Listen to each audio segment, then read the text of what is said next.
Hi viewers, this is MK. இன்னைக்கு என்ன பார்க்கலான்னா, ஒரு அல்டிமேட்டான குக்கிங் தாங்க பார்க்க போகிறோம். வாழைக்காய் உருண்டை குழம்பு. உண்மையாகவே சொல்கிறேங்க, ரொம்ப எக்ஸலண்ட்டாக, அதோட ரொம்ப எல்லாருக்கும் பிடிச்சமான ஒன்றா இது இருந்ததுங்க. கண்டிப்பாக இந்த மாதிரி உருண்டை குழம்பு செஞ்சு பாருங்கள். வீட்டில் இருக்க எல்லாருமே எப்படி இதை செஞ்சோன்றதை அவ்வளோ யோசிக்கிற அளவுக்கு இருக்குங்க. அப்படி ஒரு வாழைக்காய் உருண்டை குழம்பு எப்படி செய்யலான்னு பார்க்கலாங்க. அதுக்கு ஒரு பாத்திரத்தில் வாட்டர் எடுத்துகிட்டு அதில் 2 பெரிய வாழைக்காய் கட் பண்ணி சேர்த்துக்கலாங்க. தேவையான அளவு மஞ்சத்தூளும் இதோட சேர்த்துடலாம்.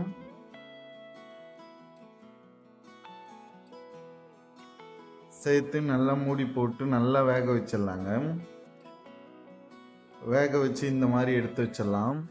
எடுத்துட்டு இதோட தோலை நம்ம ரிமூவ் பண்ணுங்க. ஸோ இதோட தோலை நல்லா எல்லா தோலையும் ரிமூவ் பண்ணி வச்சிடலாம்.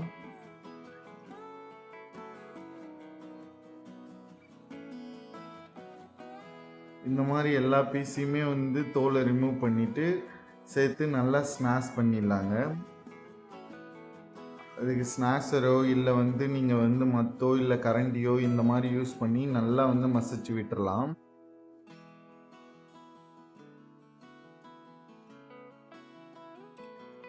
கட்டி கட்டியாக இல்லாமல் நல்லா இந்த மாதிரி நசுக்கி விடுங்க. நசுக்கி விட்டுட்டு இந்த மாதிரி ரெடி பண்ணிடலாங்க. அதில் ஒரு பெரிய ஆனியனை கட் பண்ணி இதோட சேர்த்துக்கிறேங்க.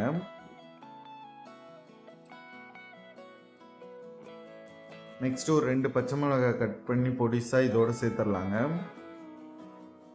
தேவையான அளவு கருவேப்பிலையை கட் பண்ணி இதோட சேர்த்துக்கலாங்க.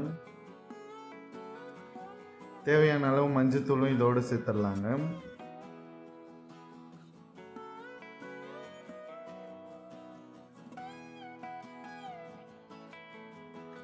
நெக்ஸ்ட் இதோட மசாலா சேர்த்துடலாங்க. ஒரு ஸ்பூன் மல்லி பவுடர் சேர்த்துடலாங்க.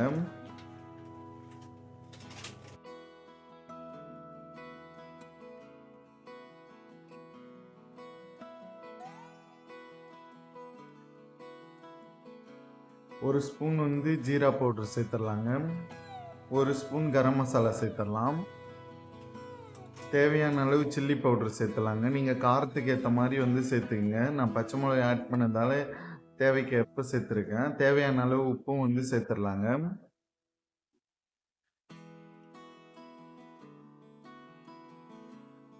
இப்போ இதை நல்லா மிக்ஸ் பண்ணி விட்டுறலாங்க.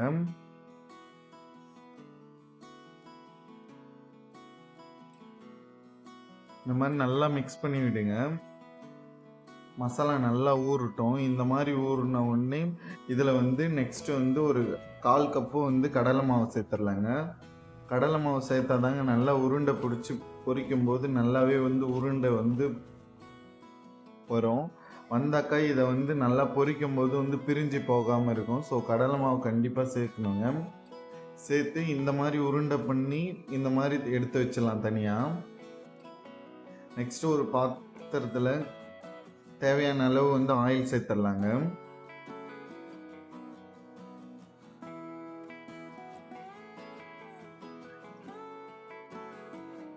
ஆயில் நல்லா காயட்டுங்க.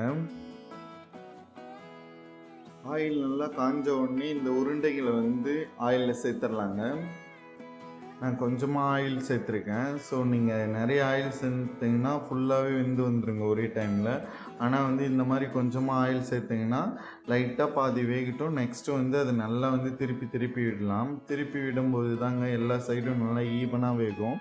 ஸோ கொஞ்சம் வெந்த அப்புறம் லைட்டாக திருப்பி விடுங்க. இந்த மாதிரி எதுவுமே உடஞ்சி போகாமல் நல்லாவே வருங்க உருண்டை. இந்த மாதிரி நல்லா ப்ரௌன் கலர் வர வரைக்கும் நல்லா இந்த மாதிரி திருப்பி விடலாம். ரொம்ப தீஞ்சிடக்கூடாதுங்க.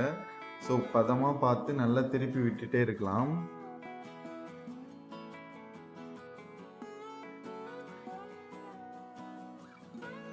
நல்லா உருண்டைங்க இந்த மாதிரி நல்லா பொரிஞ்சு வரட்டுங்க. அவ்வளோதாங்க. நல்லா இந்த ஸ்டேஜ் வர வரைக்கும் நல்லா பொன்னிறமாக இந்த மாதிரி பொரிச்சு எடுத்துடலாம். நெக்ஸ்ட்டு இதோட குழம்பு ரெடி பண்ணிடலாங்க. ஒரு கடாயை வச்சுட்டு தேவையான அளவு ஆயில் சேர்த்துடலாங்க. அதில் ஒரு ஸ்பூன் சோம்பு, ஒரு ஸ்பூன் ஜீரகம், 2 பட்டை, 2 கிராம்பு, ஒரு சின்ன பூ எடுத்துருக்கேங்க. இது எல்லாத்தையும் சேர்த்து நல்லா வந்து வதக்கி விட்டுறலாம். நெக்ஸ்ட்டு 1 ஸ்பூன் வந்து இஞ்சி பூண்டு பேஸ்ட்டு சேர்த்து நல்லா வதக்கி விடலாங்க. நல்லா இந்த மாதிரி நல்லா வதக்கி விடுங்க, எல்லாம் அடி பிடிக்கும். நெக்ஸ்ட்டு ஒரு மிக்ஸி ஜாரில் ஒரு பெரிய சைஸ் ஆனியனும் ஒரு பெரிய சைஸ் தக்காளியும் வந்து நல்லா கிரைண்ட் பண்ணி எடுத்து வச்சுருக்கேங்க. அதை இதோட சேர்த்துடலாம்.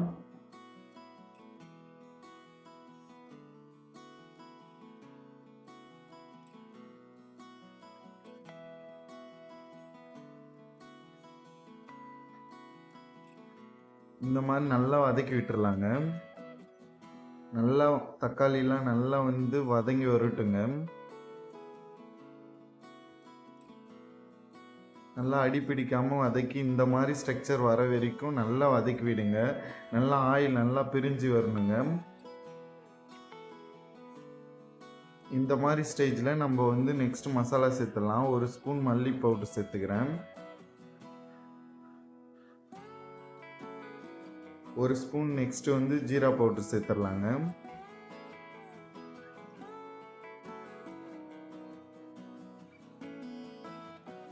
ஒரு ஸ்பூன் வந்து கரம் மசாலா சேர்த்துடலாம்.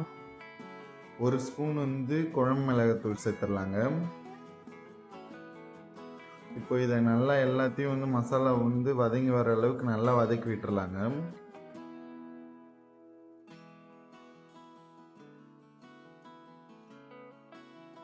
இப்போ தேவையான அளவு இந்த ஸ்டேஜில் வந்து தண்ணியை சேர்த்துடலாங்க.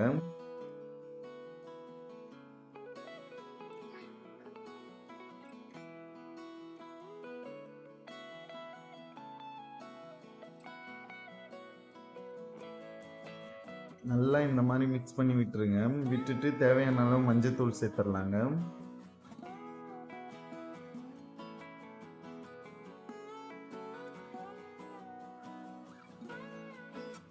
தேவையான அளவு உப்பும் சேர்த்து நல்லா மிக்ஸ் பண்ணி விட்டுடலாம். இது நல்லா வந்து கொதித்து வரட்டுங்க. கொதித்து நல்லா ஆயில் வந்து பிரிகிட்டோம். ஆயில் பிரிகிற ஸ்டேஜில் தான் நம்ம உருண்டைங்களை சேர்க்கணுங்க. ஸோ இந்த மாதிரி நல்லா தளன்னு கொதித்து வரட்டும்.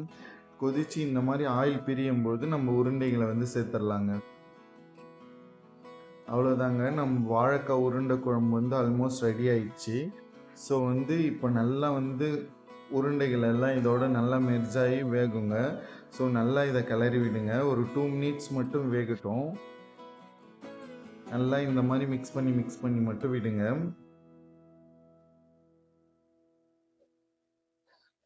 உருண்டைங்க வந்து ரொம்பவே ட்ரையாக இருக்கிறதால நல்லாவே வந்து அப்சர்வ் பண்ணுங்க. ஸோ ஒரு 2 மினிட்ஸ் கழித்து சர்வ் பண்ணும்போது குழம்பே இல்லாத மாதிரி தெரியும்.